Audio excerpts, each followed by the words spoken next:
औज़ुबिल्लाहिमिनश्शैतानिर्रजीम बिस्मिल्लाहिर्रहमानिर्रहीम अस्सलाम वालेकुम। उम्मीद करता हूँ कि मुझे सब देखने वाले खैरियत से हैं।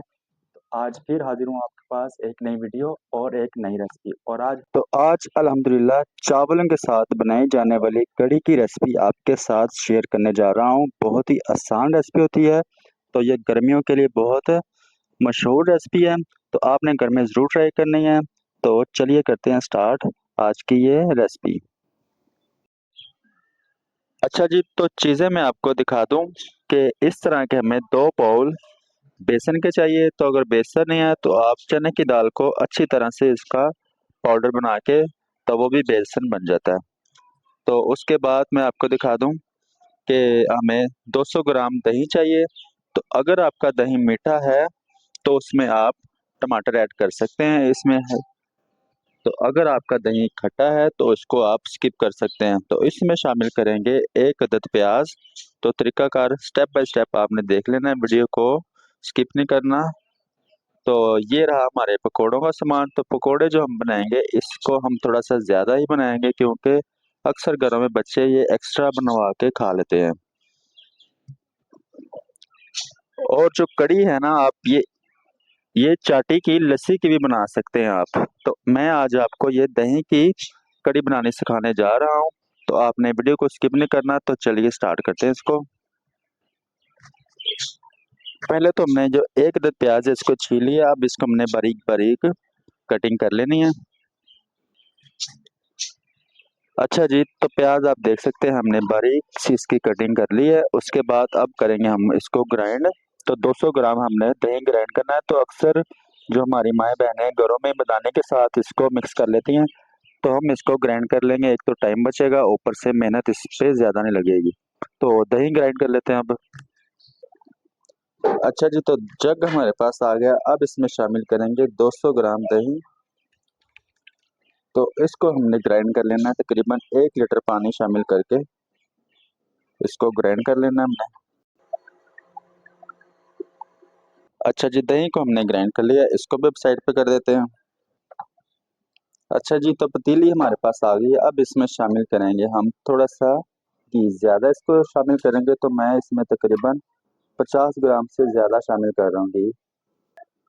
तकरीबन 100 ग्राम हमारे पास दही तकरीबन 100 ग्राम इसमें घी शामिल करूँगा। अब इसको थोड़ा सा गर्म कर लेते हैं, क्योंकि कढ़ी में तरी जो होती है वो थोड़ी सी ज़्यादा होनी चाहिए। अच्छा जी, घी हमारा गर्म हो गया। अब इसमें शामिल करेंगे जो 1 अदद प्याज था हमारा। तो इसको थोड़ा सा लाइट ब्राउन कर लेते हैं। अच्छा जी, तो प्याज हमारा लाइट सा ब्राउन हो गया। अब इसमें 1 चम्मच हमने अदरक लहसुन पेस्ट डाल के तो इसको भी पका लेना थोड़ा सा।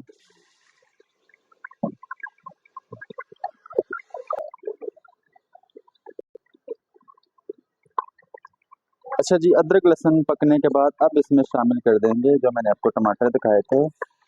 1 बॉल टमाटर के डाल के, तो इससे ये होता है थोड़ी सी खट्टी हो जाएगी। चावलों के साथ ये ऐसी कढ़ी बहुत ही मज़ेदार लगती है। तो अब इसमें हमने टमाटर शामिल करने के बाद थोड़े से मसाले ऐड करते हैं, वो मैं आपको दिखा देता हूँ। अच्छा जी, मसाले हमारे पास है 1 टेबल स्पून हमारे पास पिसी हुई लाल मिर्च है। आधा टेबल स्पून हमारे पास कुटी हुई लाल मिर्च है। ज़ीरा इसमें आधा टेबल स्पून शामिल करेंगे। आधा टेबल स्पून इसमें हल्दी और 1 टेबल स्पून इसमें हम नमक शामिल करेंगे। और धनिया इसमें हमने साबुत शामिल करना है, वो मैं आपको दिखा देता हूँ। अब ये तमाम मसाले हमने ये भी इसमें शामिल कर देना है। 1 चम्मच हमने भर के साबुत धनिया डालना है, सूखा। अब इसका मसाला रेडी कर लेते हैं।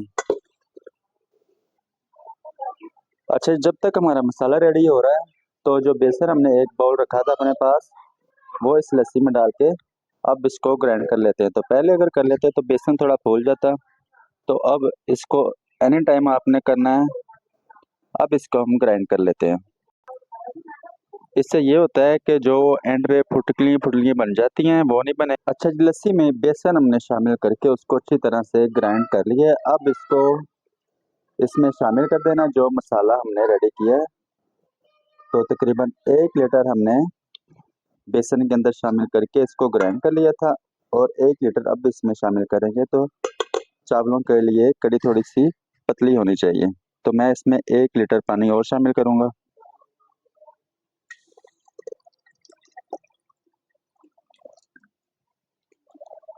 अब हमने इसको एक उबाला दिलवा लेते हैं, पहले तो इसको अच्छी तरह से गर्म कर ले।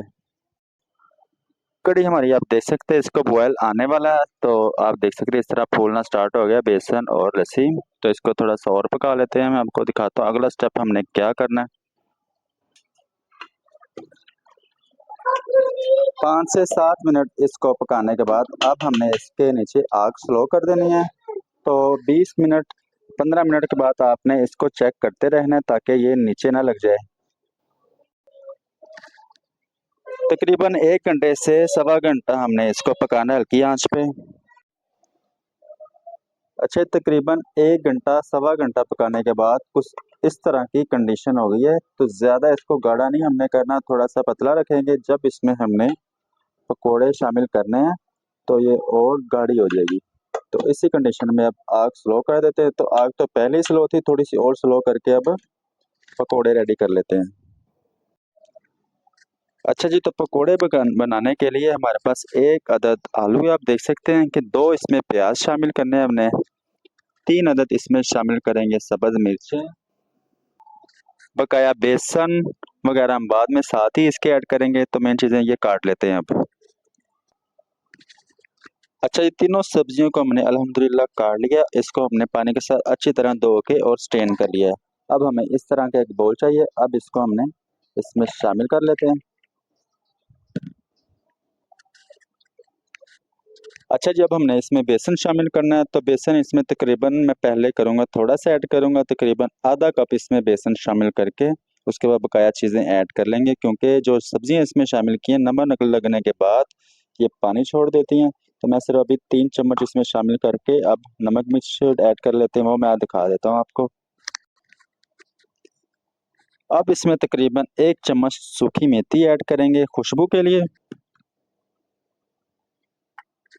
हल्दी ऐड करेंगे इसमें 1 टीस्पून। तकरीबन हाफ टेबल स्पून इसमें सुर्ख मिर्च पाउडर इसमें शामिल करेंगे। हाफ टेबल स्पून इसमें शामिल करेंगे नमक। 1 टेबल स्पून इसमें शामिल करेंगे सूखा धनिया पिसा हुआ, क्योंकि साबुत धनिया हमने उस कड़ी में शामिल कर लिया था। तो पकोड़े में पिसा हुआ धनिया ही अच्छा लगता है। तो 1 टेबल स्पून इसमें शामिल कर रहा हूँ मैं सूखा धनिया। अब इन तमाम चीज़ों को हमने अच्छी तरह से मिक्स करके थोड़ा सा पानी इसमें शामिल करेंगे, तकरीबन आधा कप। अच्छी तरह मिक्स करने के बाद तो देखा गया है कि बेसन थोड़ा सा कम है। तो मैं इसमें थोड़ा सा और शामिल कर रहा हूँ बेसन। तकरीबन इसमें ऐड होगा 1.5 कप बेसन का। इसको भी अच्छी तरह मिक्स करके तो लिक्विड सामने बनाना है, वो मैं दिखाता हूँ इसकी फाइनल लुक क्या होती है। अच्छा जी, कुछ इस तरह से आप देखते हैं लिक्विड हमारा रेडी हो गया ये पकोड़े बनाने के लिए, आप ये देख सकते हैं। अब इसको हमने फ्राई करना है। तो फ्राई करने के लिए कढ़ाई रख लेते हैं अपने पास। अच्छा जी, कढ़ाई हमने अपने पास रख लिया। तो इसमें हमने शामिल कर लिया थोड़ा सा कुकिंग ऑयल। तो इसको थोड़ा सा अब गर्म कर लेते हैं। अच्छा जी, ऑयल हमारा गर्म हो गया। अब हमने चम्मच की मदद के साथ जैसे पकोड़े का साइज होता है वैसे हमने इसको बनाते रहना है, इतने छोटे छोटे साइज के। अब हमने इसकी 1 बाय 1 साइड इस तरह बदला लेनी है ताकि दूसरी साइड भी पक जाए इसकी। अच्छा जी, तो आप देख सकते हैं अल्हम्दुलिल्लाह पकोड़े हमारे बिल्कुल रेडी हो गया। ये देखें बहुत ही शानदार। तो अब इसको हमने इसी के साथ ही ऐसे निकालते जाना और जो अपनी कड़ी है इसमें डालते जाना इस तरह से स्टेप बाय स्टेप। तो अगला स्टेप मैं आपको दिखाता हूँ कि हमने क्या करना है। अच्छा जी, तो तमाम पकोड़े हमने निकाल के कड़ी में शामिल कर दिए। आप देख सकते हैं कितनी खूबसूरत हमारी कड़ी लग रही है। अब मैं आपको ये डिश आउट करके दिखाता हूँ।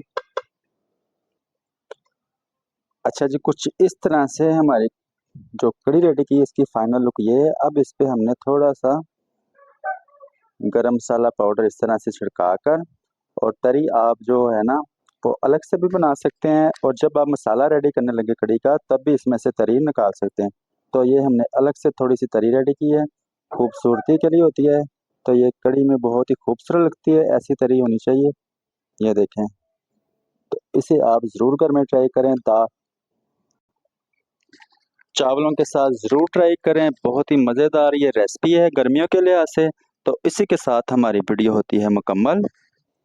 अगर तो आपको ये हमारी आज की वीडियो अच्छी लगी हो तो लाइक कर दें, दोस्तों के साथ शेयर भी किया करें। अगर चैनल पे नए हैं तो इसे सब्सक्राइब करें। तो मिलता हूँ अगली एक और ज़बरदस्त रेसिपी के साथ। अल्लाह हाफिज़।